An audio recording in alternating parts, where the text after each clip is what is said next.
दोस्तों, सम्राट अशोक का नाम सबसे ताकतवर और शूरवीर शासकों में से लिया जाता है। उनके पिताजी का नाम बिंदुसार था और उनके दादाजी का नाम चंद्रगुप्त मौर्य था। उन्होंने अपने शासन के दौरान अपने सीमा को बहुत दूर तक फैलाया।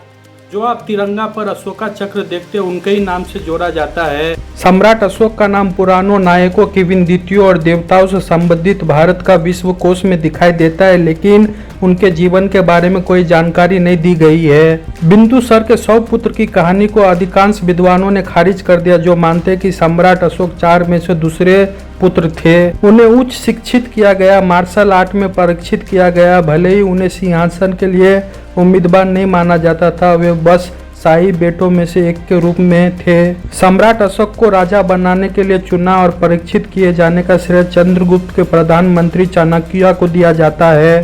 कहा जाता है कि ईरान से लेकर बुर्मा तक सम्राट अशोक का साम्राज्य फैला था। अशोक के समय मौर्य राज्य उत्तर में हिंदू कुश से दक्षिण में गोदावरी नदी तक और पूर्व में बंगाल से पश्चिम में अफगानिस्तान तक पहुंच गया था। यह तब सबसे बड़ा भारतीय साम्राज्य था। भारतीय इतिहास में कलिंगा का युद्ध का प्रमुख स्थान है। इस युद्ध में सबसे ज्यादा खून खराबा हुआ था। यह युद्ध मौर्य सम्राट अशोका और राजा आनंद पद्माभान के बीच 262 ईसा पूर्व में कलिंगा, जो आज ओडिशा राज्य में लड़ा गया था। अशोका ने युद्ध में राजा आनंद पद्माभान को पराजित किया, जिसके परिणाम स्वरूप कलिंगा पर विजय प्राप्त और मौर्य साम्राज्य में इसको मिला लिया गया। इस युद्ध का परिणाम विनाशकारी थे। मौर्य सम्राट अशोक ने अर्थात शांति का मार्ग चुना और बौद्ध धर्म को अपनाया। अशोक महान ने जहाँ जहाँ भी अपना साम्राज्य स्थापित किया, वहाँ अशोक स्तंभ भी बनवाए। इसके अलावा उन्होंने 1000 बौद्ध स्तूपों का निर्माण भी कराया था।